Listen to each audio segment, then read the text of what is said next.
Righty. So, I went through the garage today and I found my long box of comic books. And I want to show you guys the contents of what I found.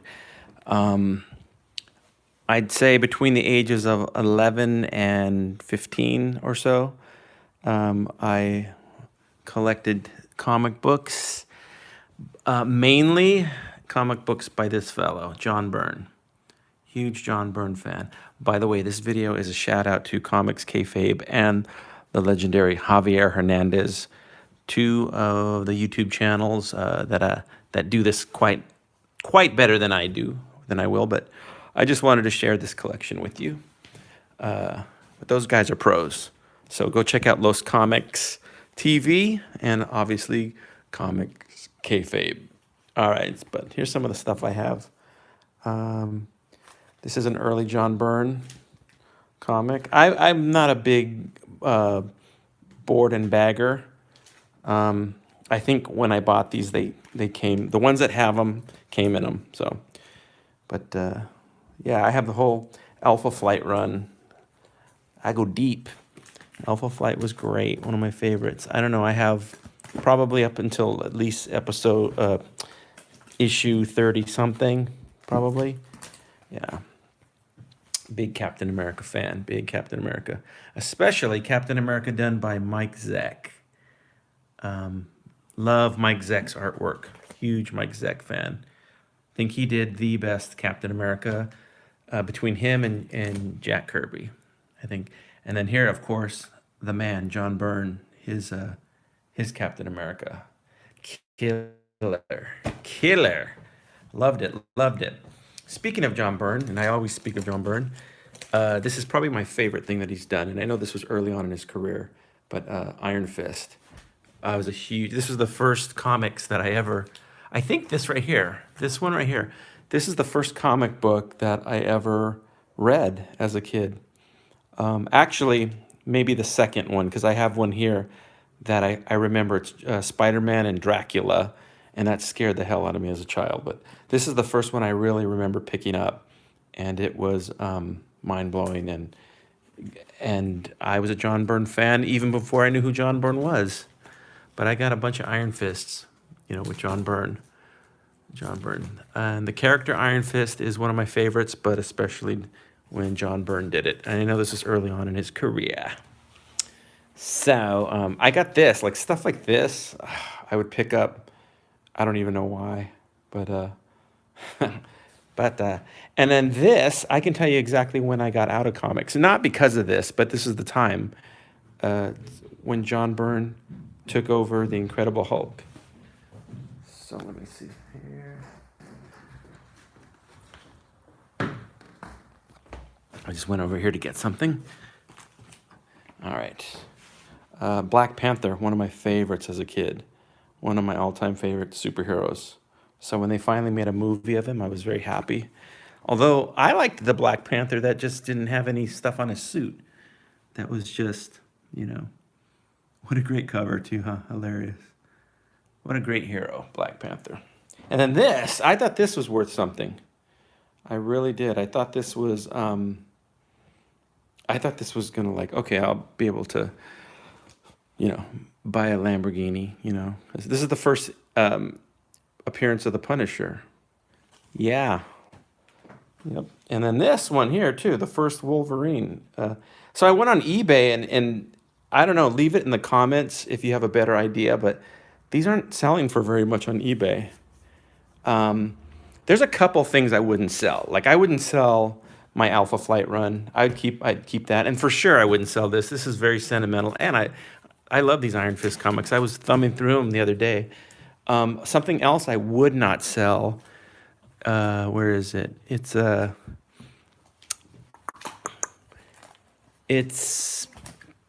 run of the X-Men by Paul Smith. I have it here somewhere. I'll find it. I really love that Paul Smith run of the X-Men. Here it is. All right.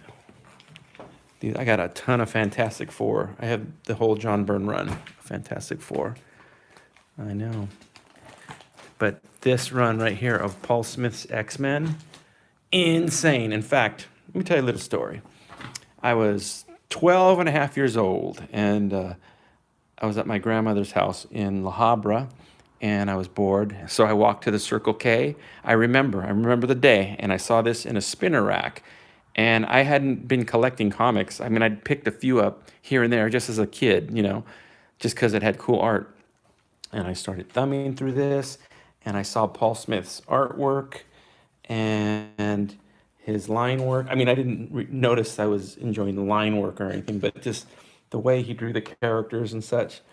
And I was immediately hooked. And then this came a couple months later, and this had his version of Wolverine. And I mean, just the way he drew Logan and Wolverine, I mean, mind blown. I just love little scenes like this. Just the way he drew them was just insane. And this was a particularly good issue. It had some good fight scenes in it and stuff like that. So, but big Paul Smith fan. Big Paul Smith fan. So there's all of that. And wow, got some Avengers. So this is all of this stuff here. I'd say a majority of it, maybe half of it, was purchased at a place in La Puente, California called The Complete Paperbacker. And they were a bookstore that sold, they sold used paperbacks. There's some Jack Kirby. This is also a very early memory of mine too. Love this stuff. Love Jack Kirby. This is the later Jack Kirby, I think, too. Man, lots of ads. Look at John Lennon makes a cameo in it. But the Complete Paperbacker it was on Amar, I think, in La Puente. And they sold paperbacks and comic books. And let me see, at least one of these has to have it. Like right here, you see right here, 40 cents. So I picked up a lot of these really cheap, including this one here, Plop. Loved Plop. I was a big Mad Magazine fan, and Plop was just a weird comic book offshoot with Sergio Aragonés in it, and it was amazing. And just, it had, I think it might have had some other artists in it, but I think it was primarily Sergio.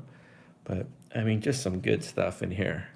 This really influenced my mind as a child. And so let's see here. Let's look at some other stuff real quick. I thought this was going to be worth something. Hawkeye #1. But evidently, like I said, I went on eBay and it's like people are selling stuff for just nothing. So I was like, okay, never mind. Power Man. Not the Netflix version, but the yellow suit wearing one. Very cool. This is a John Byrne issue. And then Power Man teams up with Iron Fist, and then they make their own comic book, and they call it Power Man and Iron Fist. Yeah, that's right. So this is a really good run.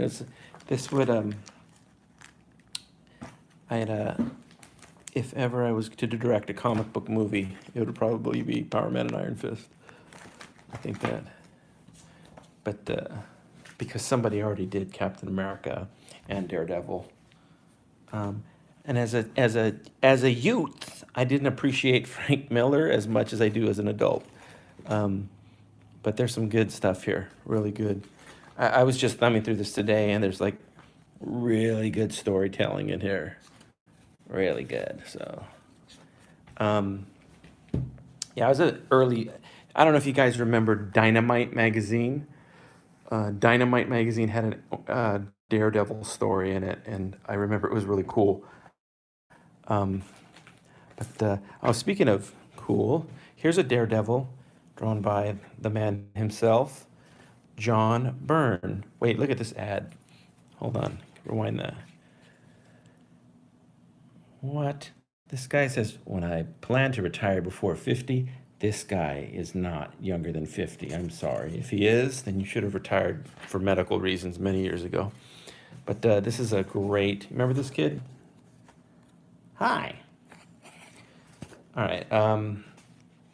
Yeah, this is John Byrne's artwork. Really dynamic. Really, really, just very cartoony. Very, very cool. There's plenty of commercials, man. But I love John Byrne's art. I mean, it's just very fun, and just the way he drew the human figure, and his cinematography was always really, really good. And there's some good stuff there.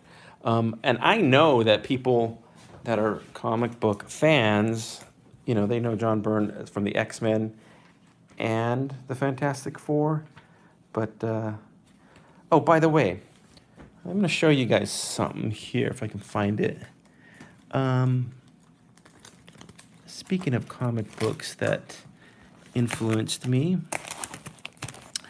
there's a particular issue of the Fantastic Four that really, really, like, influenced me. Here it is. I'm going to show this because YouTube's free. We have time. This issue of the Fantastic Four, I don't know what year this, 83. So I was like 12 or 13 when this came out. This is around the time I discovered the X-Men and all that stuff. But I got this, and just the artwork in here is incredible. This is probably one of my favorite John Byrne. There's the Alpha Flight. One of my favorite John Byrne comics ever. I mean, everything he's done. This, I mean, just I love this shot of the Thing. He's just kicking back in the cab like that. That's pretty good. And then this cab gets cut in half by an energy beam or something. Just like the layout, like how this is laid out like that is so cool. But and then just like I said, the way he drew the human form, just so cool. Or the inhuman form. But there's a big old fight in here. And so this was really like an influence on me. So very, very cool. But I'm hungry. Have you eaten lunch? not yet. So and I am hungry. That was a lie. I want to show you something real quick here. I want to show you some. I wanted to show you this. I wanted to show you how to spread the good news and share luck with lots of your friends. But so I told my wife I was going to sell some of these and we'd make $1 million. So I don't know if that's going to happen according to eBay. Look at that. That's awesome. I was very disheartened when I went onto eBay.